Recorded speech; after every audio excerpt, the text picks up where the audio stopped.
Well, good morning, church. We are there. Advent, amazing. I mean, it's come so fast, hasn't it? And I've been thinking a lot about speed lately. And Advent really is that call for us to slow down and remember and cherish the season that we're in.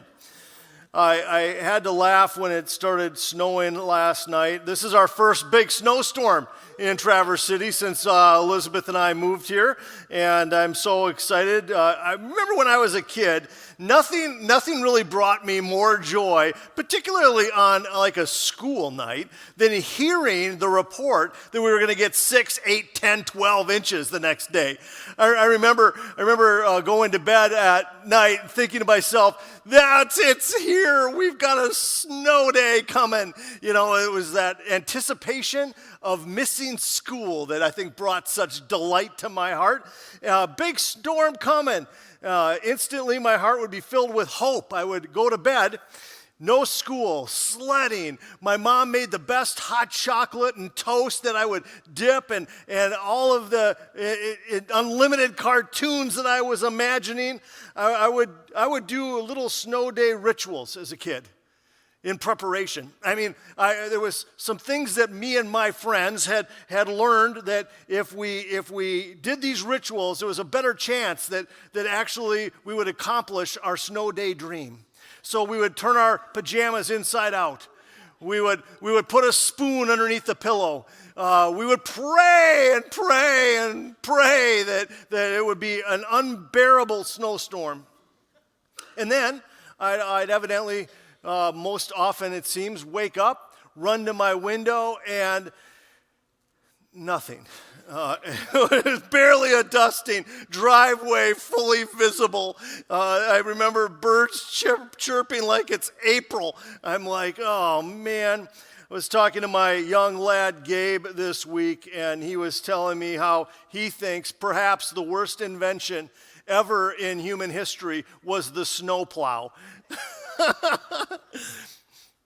Hope crushed, dreams shattered, lunch provided. I was a walker, so I didn't even get to ride the bus. I'd have to walk to school, uphill both ways. Longest walk ever on those non-snow day days. And that's the kind of hope I think many of us carry around today. It's a hope that's based on forecast and feelings. Hope that disappoints. Today, as we launch into this Christmas season, we're going to talk about that hope, but not just any kind of hope. A hope that is spoken into darkness, a hope given to people who had failed God, a hope that's built on promise, not on performance. Today, I want to talk about hope, real hope, and the promise of hope. As we do, I'm going to invite our ushers to come and receive our offering. And for those of you who are new, please sit back and relax, enjoy this service. I'm so grateful for the opportunity that we have to give online. That's how my wife and I like to give. And if you have prepared a gift that you'd like to give today, the ushers are going to pass these baskets, and feel free to give that way.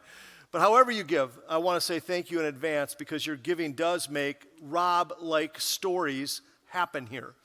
Now, Isaiah is where we're going to be parking. So if you happen to have brought a Bible and you can find Isaiah chapter 9, that's going to be our primary text today. As we jump into that, I want you to imagine with me, kind of think, if you will, or portray what you could imagine it being to be back in Israel, 3,000 years ago, and sit yourself on the palace rooftop in Jerusalem. Imagine you're on the rooftop of the palace during the reign of King Ahaz or Ahaz. Some say Ahaz, some say Ahaz.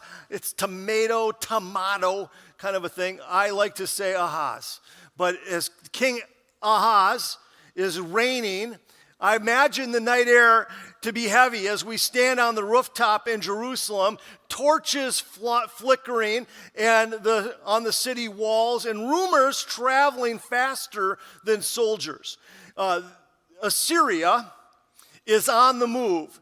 Israel and Syria are plotting. Armies are marching. Ahaz is walking the walls like a man trapped between headlights, stuck, frozen, panicked, unsure which disaster will happen first. Now, Ahaz wasn't just a nervous king. He was a spiritually unraveling man.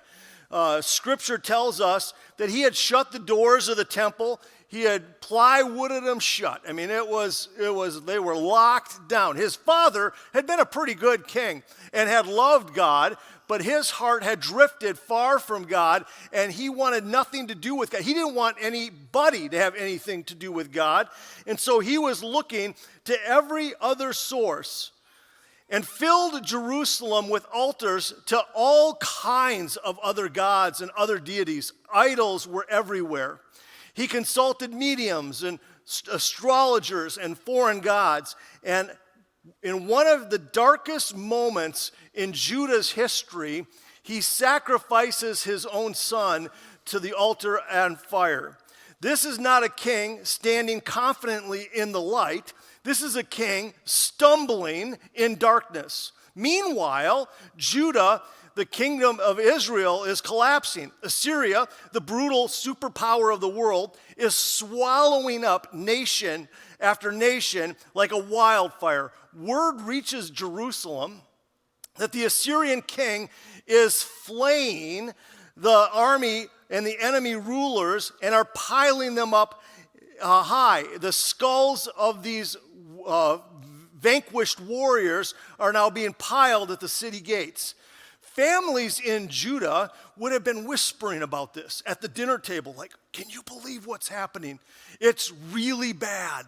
This is the worst we've ever seen. And it was the worst they had ever seen. And in the middle of all of it, Ahaz is doing what fearful people do.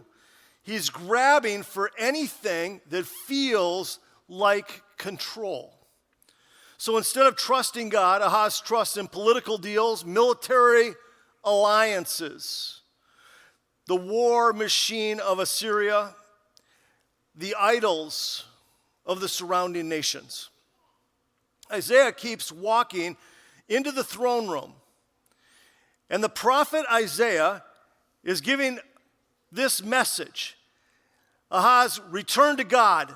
Trust him. Security isn't out there. It's up there.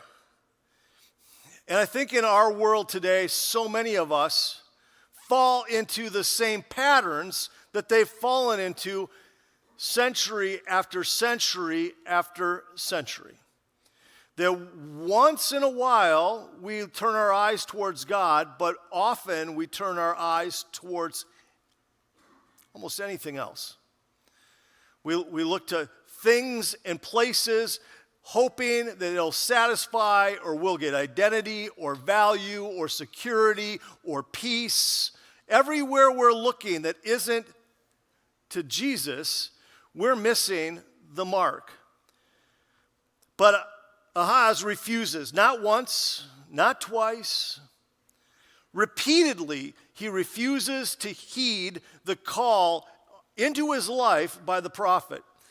And even more unfaithful, not humbled, not repentant, not desperate for God, just more stubborn, more resistant, more frozen in fear. And Judah continues to refuse to turn, refuse to place their trust in God. They were like a deer in the headlights, staring at oncoming disaster, paralyzed, frozen, powerless, hopeless. And yet, right into this man-made darkness, right into this political, moral, spiritual collapse, right into this fear-filled hall of King Ahaz, God sends a word of hope. So if we look at Isaiah chapter 9,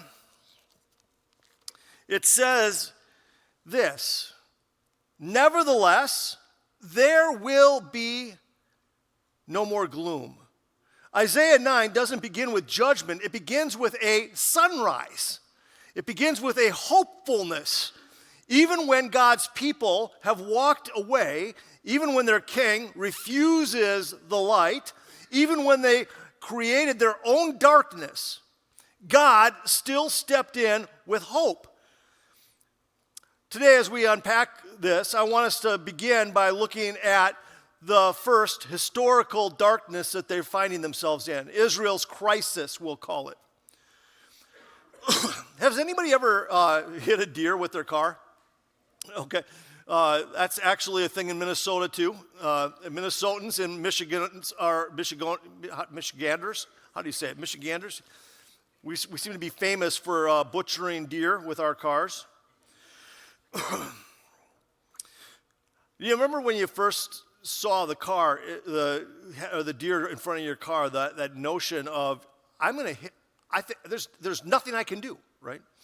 Remember when a deer jumped in front of my car one night.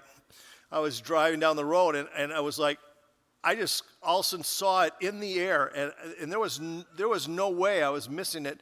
And then its horns came through the windshield, and I'm like, so lucky to be alive. I just held it straight, and it was that moment where my life just in that instant flashed before my eyes. Have you guys had that happen where it's like in that moment, whatever that moment was for you, that your life just flashes before your eyes? I was scared. I didn't know to brake, to swerve, to pray, to repent. I didn't know what to do. But that frozen in fear moment captures, I think, what the people of Judah were feeling in Isaiah's day. Let's look at some context here. We have King Ahaz in power and powerful, wicked, fearful, and spiritually compromised. He closed the temple, promoted idol worship, sacrifices his own son. Israel to the north is collapsing under Assyria. Judah's terrified, facing invasion from all sides. The nation is spiritually dark, morally confused. It is politically unstable. And all of that is a direct result of them choosing to put their hope in anything but God. Isaiah kept saying, stop running from God, return to him. But Ahaz and the people, they refused. In 2 Chronicles, it captures this. It says in 2 Chronicles 28, verse 22, in that time of trouble, this same king Ahaz became even less faithful, if you can imagine, even less faithful to the Lord.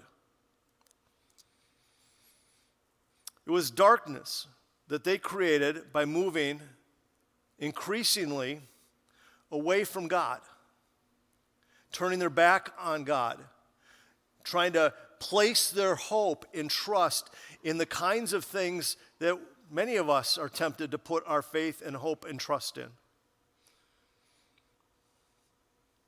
One commentary said, the tragedy of life is not that we suffer. Jesus had said it this way. He said, in this world there will be trouble. There'll be trouble, trouble, trouble, trouble, trouble. If you're not experiencing trouble, wait a little bit. It seems to have a way of finding us. Trouble. It'll be trouble. The tragedy of life, the commentary said, is not that we suffer, but that we sometimes refuse the God who can redeem our suffering. Judah refused the only one who could save them, and yet, number two, God speaks hope into their darkness. Have you ever seen the lights go dark, things go out, power go out? Seems like power goes out here a lot in the greater Traverse City area. In fact, I was super surprised when we learned that the power had gone out on the peninsula where we are renting a house. And as we were driving, I was feeling some relief because I could continue to see lights on everywhere. It's like lights were on. I heard the power was out. We had experienced that when we had left the house. Now we were returning to the house, and it seems like power's back on in the peninsula. Then we got home and discovered, no, power's not back on. We're just the only ones on the peninsula without a generator. That's what was happening with that story. A lot of generators out there, I'll tell you that. It's interesting when we stumble around, stubbing toes, bumping into furniture, trying not to yell things that would embarrass us in front of our neighbors. Then someone finds a flashlight. One click, and the whole atmosphere changes. That's this passage. That's the passage we're looking at. Isaiah chapter 9, verse 2 and 3. The people who walk in darkness will see a great light. The light will shine on those living in the land of dark shadows. You will make the nation great. You will give them great joy. They will be glad before you, as with the joy of gathering time, as men have joy when they divide the riches after a battle. In the middle of this national chaos, in the middle of the fear that they're feeling, that they've caused, in the middle of the spiritual darkness, God shines a light of hope. Isaiah says, the people walking in darkness have seen what? A great light. Not a small light, not a flicker, not a candle, a great light. This is the unexpected mercy of God. The people who rejected him are the ones with whom he sends hope. The light of God does not wait until we deserve it. It comes in our darkest hour. As we were listening to the story of Rob, the light shone in his life when he least expected it. He walks into Kensington Church and says, hey, do you guys have a prayer room? He didn't even know what to expect from a church service. He just knew that he needed to have a conversation with God. I don't know if you picked up on it. He's in there with his grandson. His grandson looks at him and goes, so Papa, you know how to pray? I didn't know you knew how to do that. He goes, I don't really know how to do that. I don't know how to do that. But I think I've seen in movies that we get down on our knees. He gets on his knees and he says, God, I need help. We always have a choice. Are we going to move towards God in crisis, in our times of need, or do we move away? Do we choose to chase after him and pursue him, or do we pursue our own way?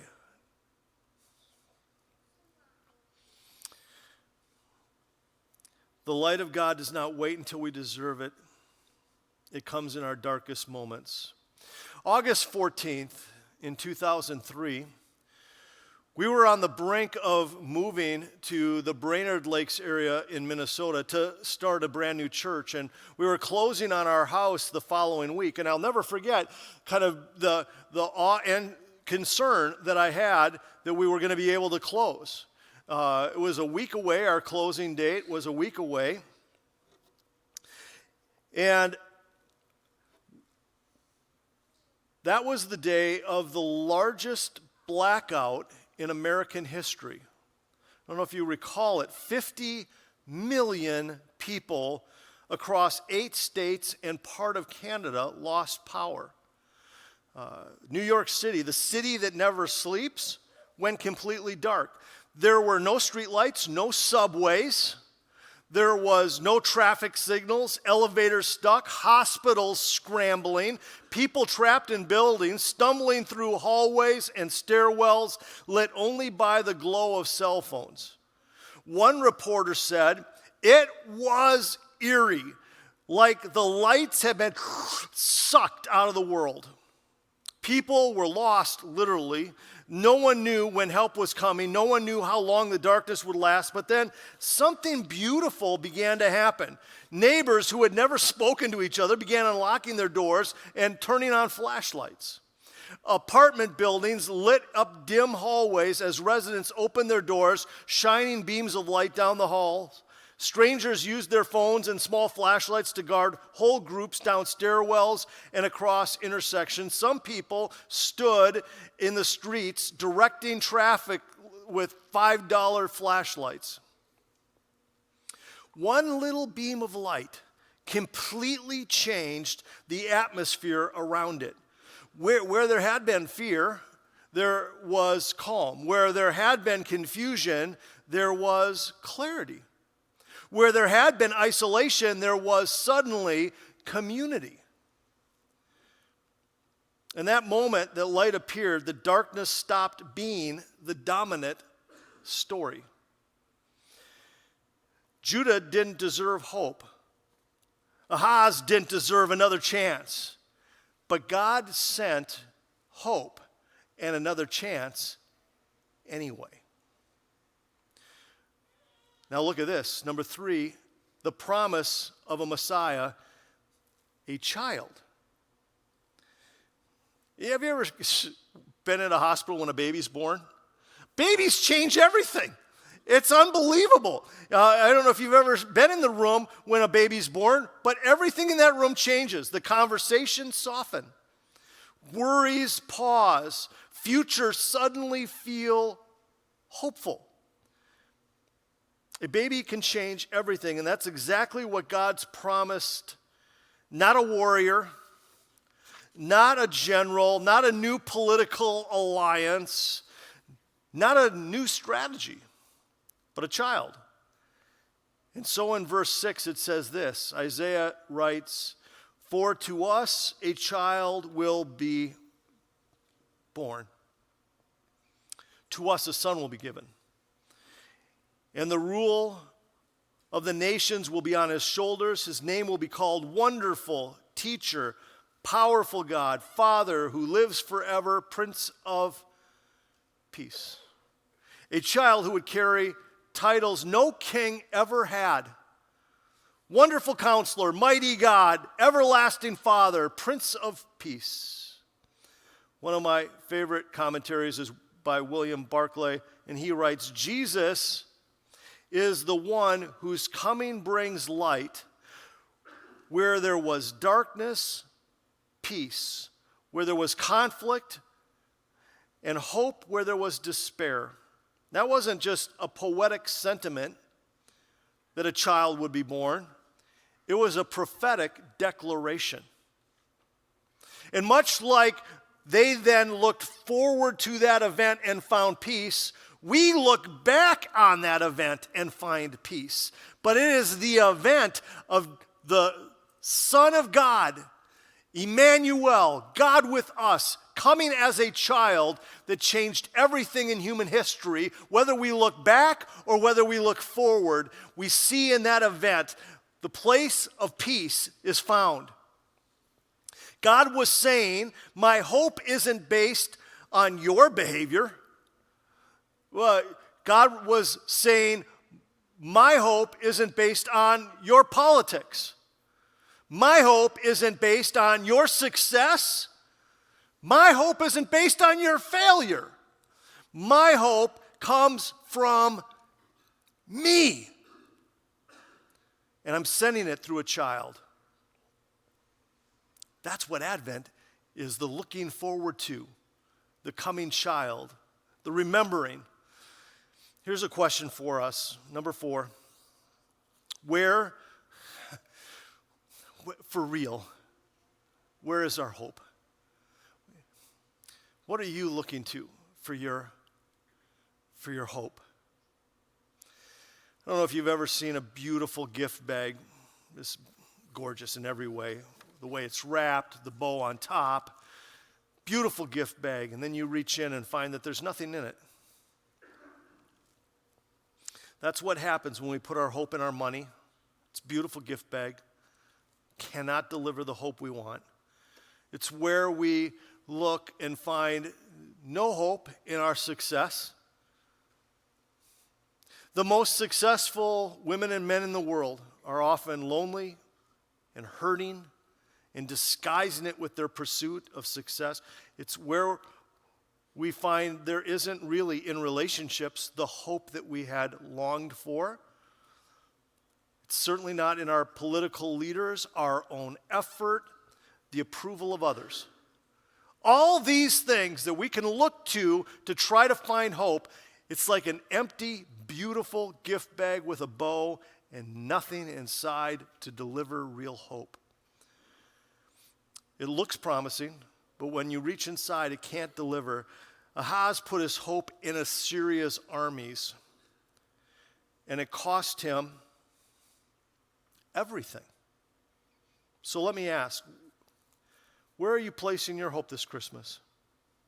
Is it in your circumstances changing? Your financial situation improving? Is it your perfect Christmas season that brings you all this joy and happiness and contentment and hope? Your ability to pull it all together? Or is your hope anchored in the God who sent his Son into darkness? Let me begin to land. This is the great hope of our faith. God does not abandon us in darkness. He enters into it. Christmas is God saying, I see your fear. I see your failure. I see your wandering. And I'm coming for you. I'm coming for you. This is why we don't have to cower or hide or live in fear. This is why we can walk through a broken world with confidence, a hurting, dying, broken world, because our hope is not wishful thinking. It is a person. Our hope is a person. Our hope has a name. Our hope is Jesus. What would it look like for you this Christmas season, to, whether you've been a Christ follower for years and years and years, to say, God, I'm going to take another step in my purposefully pressing into a relationship with you. It's why I love in this Advent season, I don't know if you clicked the QR code or joined this Advent prayer. We began our year that way. Do you remember? With the 516 prayer. Every day at 516 we prayed together as a church. We're going to end that way as well. I love the idea of starting every day to the best of my ability, giving my first best 20 minutes to the Lord. This is a prompt for us to do something, beginning our day together in prayer as we do this Advent prayer together. But what would it look like for you this Christmas to place your hope in the promise of God again? Today, as we close, I want to close with a prayer, and I'd like to invite you to stand with me and pray with me, and then we're going to end with a little bit of worship. But I want to ask God to do something in our hearts and in our lives that's supernatural, because it's so easy. It is so easy for us to trust in anything and everything but the God that loves us enough to send his Son. Let's pray. Father, we just thank you that in every single generation, including ours, you step into darkness with light. And we don't deserve and hope that we could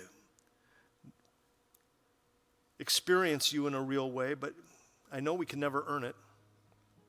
And just like Judah, we, I think, run to lesser things.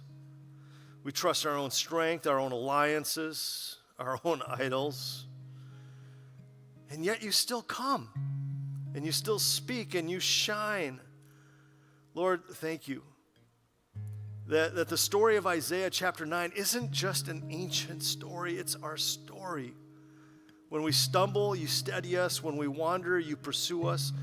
When the night feels long, you break in with a great light. So, Father, as we turn now in our final moments together, as we sing now, let this not just be lyrics, but our declaration that great is your faithfulness to me. Great is your faithfulness to my family. Great is your faithfulness in this church.